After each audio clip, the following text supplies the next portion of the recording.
છલકાયું છે। ભારે વરસાદની વચ્ચે હમીરસર તળાવ છલકાયું છે। સતત ત્રીજા વર્ષે હમીરસર તળાવ છલકાયું છે। ભુજ નગરપાલિકાના મહિલા પ્રમુખે વધામણા કર્યા છે। કચ્છવાસીઓએ એકબીજાને શુભેચ્છાઓ પણ આપી છે। હમીરસર છલકાતા એક દિવસની સરકારી રજા જાહેર કરાઈ છે। ભુજવાસીઓમાં એક બાજુ હમીરસર ની ખુશી છે તો બીજી બાજુ સંજોગ નગર વિસ્તારમાં પણ હમીરસરના પાણી ફરી વળ્યા છે। સંજોગનગર વિસ્તારના મુખ્ય રસ્તાઓ પર પાણી ફરી વળતા રસ્તો બંધ થયો। સંજોગનગર વિસ્તાર કેટલાક ઘરોમાં હમીરસરના પાણી ઘૂસ્યા છે। સ્થાનિકો સ્થળાંતર કરવા મજબૂર બન્યા છે। લોકોના ઘરોમાં ઘૂંટણસમાં પાણી ભરાતા નુકસાની પણ થઈ છે। ડીપ ડિપ્રેશનના કારણે સમગ્ર કચ્છભરમાં ધોધમાર વરસાદ ગત રાતથી જ વરસી રહ્યો છે। ત્યારે આપણે હાલ અત્યારે ભુજની વાત કરીશું તો ભુજમાં જે હમીરસર ઓગન્યું છે તેનું પાણી છે તે જે ભારતનગર વિસ્તાર આવેલો છે ભુજનો અને સંજોગનગર વિસ્તાર આવેલો છે ત્યાં પાસે ફરી વળ્યું છે। જે રીતે આપ જોઈ રહ્યા છો કે દ્રશ્યોમાં કે અહીં નદી વહેતી હોય તેવા દ્રશ્યો છે તે જોવા મળી રહ્યા છે। ખાસ કરીને વાત કરવામાં આવે તો આ સંજોગનગર વિસ્તારના દ્રશ્યો છે જ્યાં પાસે હમીરસરના ઓગણનું પાણી છે તે ફરી વળ્યું છે। લોકોને ભારે હાલાકીનો સામનો કરવો પડી રહ્યો છે। હાલ માર્ગ છે તે બંધ છે। અહીં જે સ્થાનિકો છે તેઓ સાથે આપણે વાત કરવાનો પ્રયાસ કરીશું કે તેઓની શું પરિસ્થિતિ છે। ભારતનગરના સ્થાનિકો જ છે। ખાસ કરીને તમને પૂછવા માંગીશ કે હાલ ભારતનગરની કેવી પરિસ્થિતિ છે અહીંયા? હમણાં ભારતનગરની બહુ પરિસ્થિતિ છે। હમણાં હમીરસર આખો અફલો થઈ ગયો છે। સંજોગનગરમાં ભારતનગરમાં પૂરો પાણી આવી ગયો છે। ઘરમાં પાણી આવી ગયો છે એટલે નગરપાલિકાવાળા કોઈ કાઢવા નથી આવ્યા। પૂરી રાત અમે જાગ્યા છીએ। ઘરમાં પાણી આવી ગયો છે। સામાન તરાય છે સમજી અને નગરપાલિકાવાળા કોઈ આવ્યા નથી, અહીંયા કાઢવા નથી આવ્યા, કાંઈ પૂછા કરવા નથી આવ્યા કે પાણી આવ્યો નથી આવ્યો। આમ આખી રાત જાગ્યા છીએ અમે, આખી રાત। ચોક્કસથી તો સ્થાનિકોનું કહેવું છે કે નગરપાલિકા કે કોઈ તંત્ર અહીં કને પૂછવા નથી આવ્યું ને લોકોના ઘરોમાં છે તે પાણી ભરાયા છે। પ્રી મોન્સૂનની કામગીરી ન કરવાના કારણે અહીં પાણી ભરાયા હોવાનું સ્થાનિકો છે તે જણાવી રહ્યા છે। મેહુલ સોલંકી, ન્યૂઝ 18 ગુજરાતી, કચ્છ।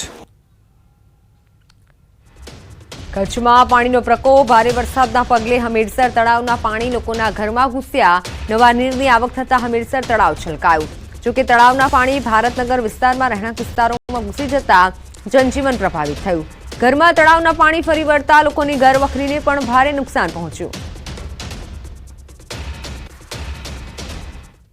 એક બાજુ હમીરસર ઓગણવાની ખુશી ભુજવાસીઓમાં છે તો બીજી બાજુ સંજોગનગર અને ભારતનગર વિસ્તારમાં છે તે હમીરસરના ઓગણના પાણી છે તે ફરી વળ્યા છે। હાલ આપણે એક ઘરના દ્રશ્યો હું દેખાડવા માંગીશ કે આ ભુજ શહેરના જે ભારતનગર વિસ્તારનું આ ઘર છે અને ઘરની અંદર પાણી છે તે ભરાઈ ગયા છે। જે રીતે આપ દ્રશ્યોમાં જોઈ રહ્યા છો કે સમગ્ર ઘર વખરી છે તે લોકોએ જે ઉપરના વિસ્તારમાં રાખી દીધી છે કારણ કે મોટું નુકસાન અહીં કને આપ દ્રશ્યોમાં જે રીતે દેખાઈ રહ્યું છે કે સમગ્ર ઘર છે તેનામાં બેટમાં ફેરવાઈ ગયું હોય તેમ પાણી જ્યાં જુઓ ત્યાં જોવા મળી રહ્યું છે।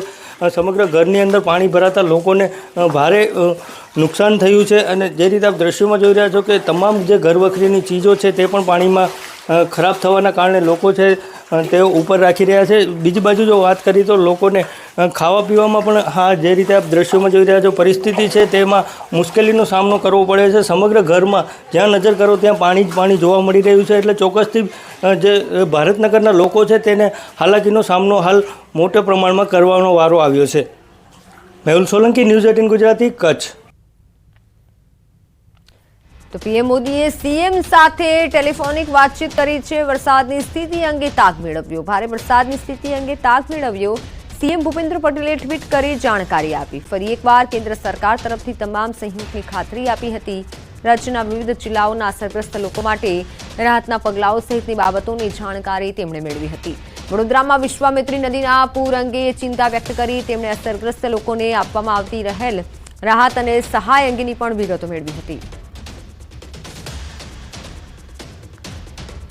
રાજ્યમાં પૂરગ્રસ્ત વિસ્તારમાં નેટવર્ક પ્રોબ્લેમની સમસ્યા હળવી કરવા ટેલિકોમ મંત્રાલય તરફથી એક મોટો નિર્ણય લેવાયો છે। કોઈપણ ટેલિકોમ કંપનીનું સિમ કાર્ડ અન્ય ઓપરેટર નેટવર્કમાં ચલાવી શકાશે। કચ્છ, મોરબી, વડોદરા, રાજકોટ, ખેડા, આણંદ, જામનગર, પોરબંદર, દ્વારકા જિલ્લામાં આવતા બધા ગામોમાં કોઈપણ ઇન્ટરનલ રોમિંગ સુવિધા વાપરી શકાશે। કોઈપણ ટેલિકોમ કંપનીનું સિમ કાર્ડ અન્ય ઓપરેટર નેટવર્કમાં ચલાવી શકાશે। મોબાઈલમાં નેટવર્કમાં જઈ સર્ચ નેટવર્ક થકી ઉપલબ્ધ નેટવર્ક સિલેક્ટ કરી તમે આ નેટવર્ક વાપરી શકશો। આ સુવિધા ઉપલબ્ધ કરવામાં આવી છે।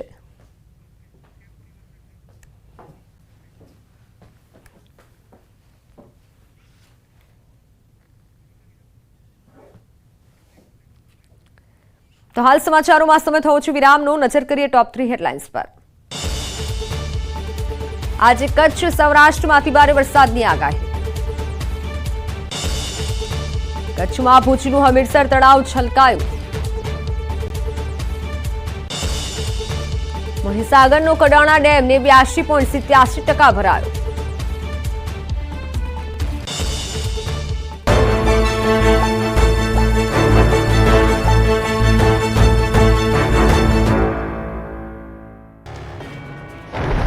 જાણે કોઈ દરિયાના મોજા ઉછળતા હોય તેમ ધસમસતું આવતું આજી નદીનું તોફાની પાણી. ભૂગવાતા પાણીની વચ્ચે ખેતરોમાં ખાના ખરાબી. આંબાવાડી, રમણ ભમણ અને આંબા પર નજર સામે સાક્ષાત પ્રલયનો નજારો.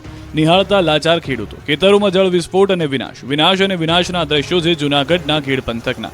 ઓજત નદીના ધસમસતા પાણીએ ખેડના ખેતરોની એવી હાલત કરી કાઢી કે આવી હાલત ખેડૂતોના ખેતરોમાં દ્રશ્યો જોઈને ખેડૂતો ખુદ રડી પડ્યા. ખેડૂતોના આંખમાંથી આંસુ સુકાઈ નથી રહ્યા. ખેડ પંથકમાં એવી તારાજી સર્જાઈ કે ખેતરો સાફ થઈ ગયા. પાણીનો પ્રચંડ પ્રવાહ એવો આવ્યો કે આંબો તો જળમૂળમાંથી ઉખડી ગયો.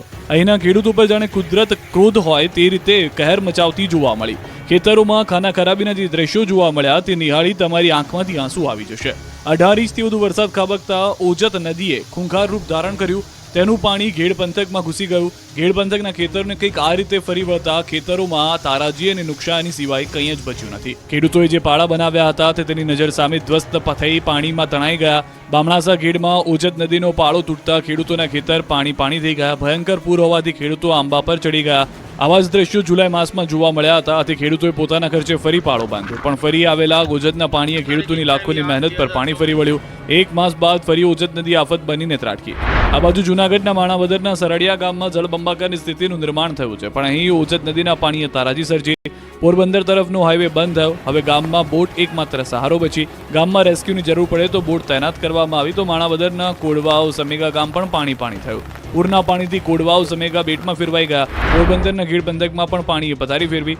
કાંસબડ, ભોગસર, છત્રાવા ખેતરો પાણીમાં ગરકાવ થયા. ભાદર, મોજ, ભૂખી સહિતના ડેમના પાણી ખેડ પંથકના અનેક વિસ્તારો અને ગામોમાં ફરી વળતા ખેતરોની પથારી ફરી ગઈ. હજારો વીઘા જમીન પાણીમાં ગરકાવ થઈ ગઈ.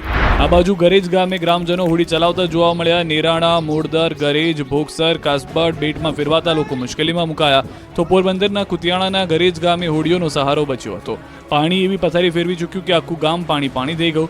પૂરની સ્થિતિમાં લોકો હોડી ચલાવતા જોવા મળ્યા. કુતિયાણાના થેપડ ગામે ટ્રેક્ટર લેન્સકાર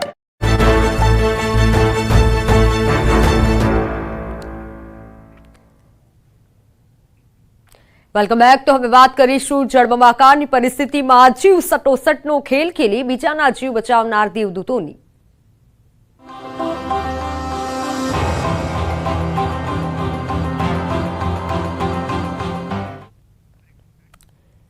જે દ્રશ્યો આજ સુધી જોવા નથી મળ્યા તેવા દ્રશ્યો જોવા મળ્યા છે પોરબંદરના ભારતીય કોસ્ટગાર્ડના. હાઈવે હોય કે રસ્તો, ભારતીય કોસ્ટગાર્ડના